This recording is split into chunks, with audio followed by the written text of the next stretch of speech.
Hey everybody, it's Charlie from Daily Motor, and today we're out driving the 2021 Genesis G80, what might be the best car in the luxury segment today.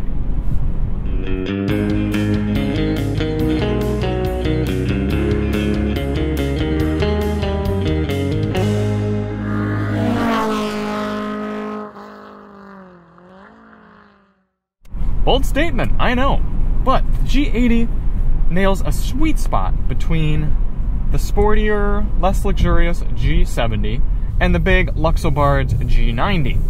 It's a Goldilocks. It's priced well, it's got good powertrain options. It's not sporty, but it doesn't need to be because this, at the end of the day, is a luxury vehicle, not a sports car. And it does all of this at a good price. This one we're driving here today, $60,000 for every feature and the 2.5 liter turbo paired up to all-wheel drive. Start right off with the powertrain. 2.5 liter turbocharged engine making 300 horsepower, 311 pound-feet of torque. It's great for this car. They tuned it to pull strong from low revs, and that's exactly what this luxury car needs to do. It's not going to be super responsive if you're trying to wail on it and manually shift and drive it like a race car. But pulling away from lights like this, gets right up to speed, no problem. And if you really do insist on seeing 0 to 60, why not? Let's do it.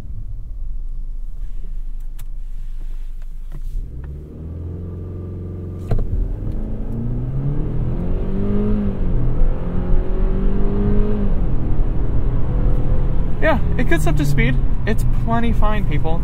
And if you really insist on having more power with your G80, there's always the upper engine option, the V6.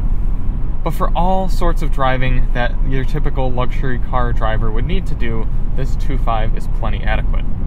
The best thing I can say about the G80 is there's nothing out of place. This entire time I've been having the car, I have to work to find flaws with it. The biggest complaint I could come up with is I'm not a big fan of the rotary dial for the infotainment. I prefer the knob that they used to have, but this feels more premium, and they kept the touchscreen. So unlike many of the Lexus products where you're subjugated to using the trackpad, this, if you are so inclined, you can reach up and touch things. So that's very much alleviated. This Lexicon audio system sounds very good. There's 21 speakers, plenty of power. If you want to see more on that, we have an individual review for the audio system. Check the link in the description. We also have an individual review for highway fuel economy. We took this 2.5 liter out on the highway and did 100 miles, and it scored quite well for this size vehicle.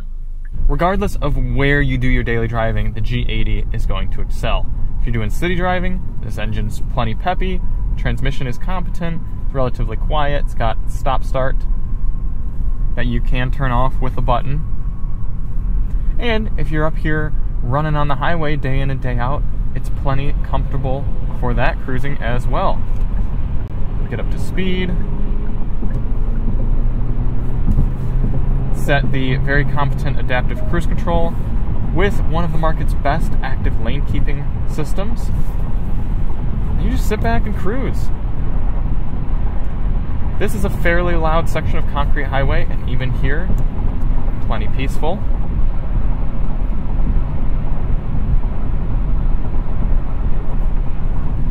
And then you see now that we're on a nicely marked lane, I could completely take my hands off the wheel. Mind you, I'm still covering the wheel right here just to make sure nothing happens, but you can see the car is perfectly taking us through, keeping us relatively centered. It does a really good job. Not only that, but unlike some of the other manufacturers, you can change lanes, come back, and it picks right back up, gives you a little green steering wheel, lets you know it's picked up on the other lane. No chimes, no bongs. I'm looking at you, Tesla, with your autopilot, having to double tap the stalk and listen to a double chime every time it engages and disengages.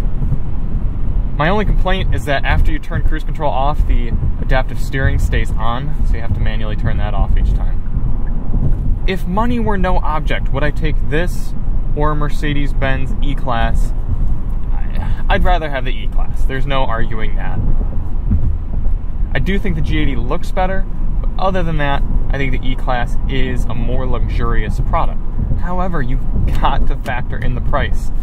The fact that this thing starts under $50,000 and gets you these luxury trimmings and provides all the options for not all too much more, there's something to be said for that. And then on top of that, you have your reliability and your warranty. Just look at how it takes these bumps. This is legitimate Lexus territory in a car that I think looks better and cost less. The G80 was a finalist for the North American Car of the Year award, which ultimately ended up going to the Hyundai Elantra, corporate cousin, and I genuinely think this car should have won. Obviously, there are going to be many, many fewer people buying G80s than there would be Hyundai Elantras, so maybe that was part of the impetus. But in terms of what the G80 provides over its competition, it's unparalleled. There's nothing the G80 does that's revolutionary. It's the fact that it checks every box so well. Comfort, A+. Controls, A+. Technology, A+. Styling, A+. Anything you want to complain about this car, it has to be a nitpick. Just look around at this interior, this beautiful open pore wood grain. Every compartment is solid. There's not a single rattle or squeak in this car, regardless of what bump you go over. Genesis is putting forth effort exactly where it needs to go, and it's paying off for them. For shifting, you have this really nice, very classy looking rotary knob. Turn that to the left to get your reverse. Good 360 camera, as well as a normal backup camera. You can even press this and get that silly outside view. P for park. I didn't talk about the drive modes while we were driving because they really don't matter. Sport holds gears more, Eco holds gears less, custom if you want to change things up depending on your steering feel and throttle calibration, everything like that. A few more things to note on the cabin. I really like how they did the climate control. You have a nice screen here. You can touch that for fan control or directions, very straightforward. Or you can just set your dual zone for auto. And it's got 3 different levels of fan speed for auto. You got high auto, low, and medium. You've also got heated and cooled seats, 2-stage heated steering wheel, and a second row climate control as well. Wireless device charging.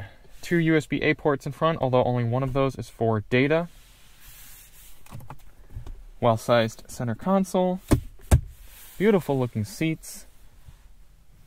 And, this is kind of nifty, a split open sunroof. So in theory it closes twice as quickly as if it were just one big thing that had to come closed.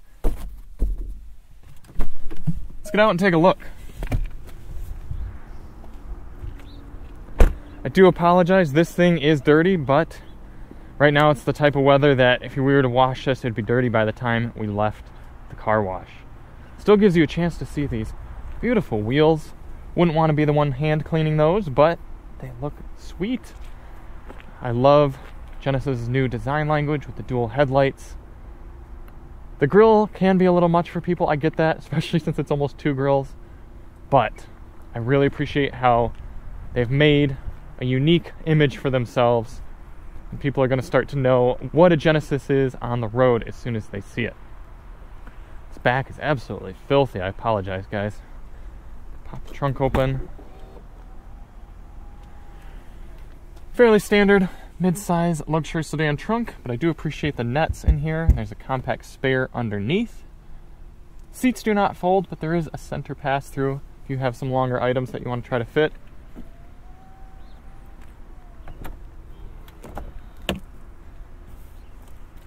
Definitely not as much room in the back as a G90, but as a 5'10" adult, I can fit perfectly fine even when this seat's all the way back.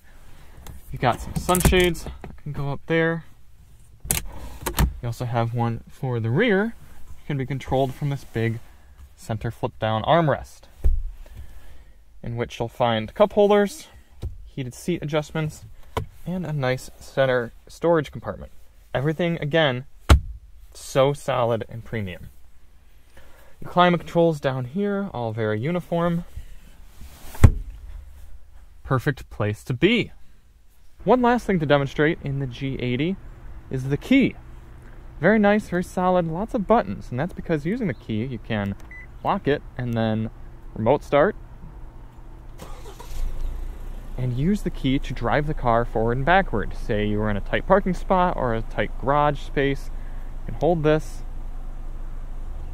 and the car straightens itself and drives forward. Now it must have saw something it didn't like. Oh, and it shut itself off. That's surprising. Let's try this again.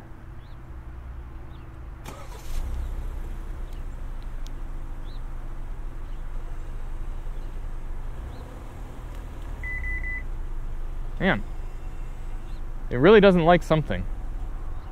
I don't know what it is. Typically it doesn't do that. So definitely still a little bit of a gimmick, but something cool nonetheless.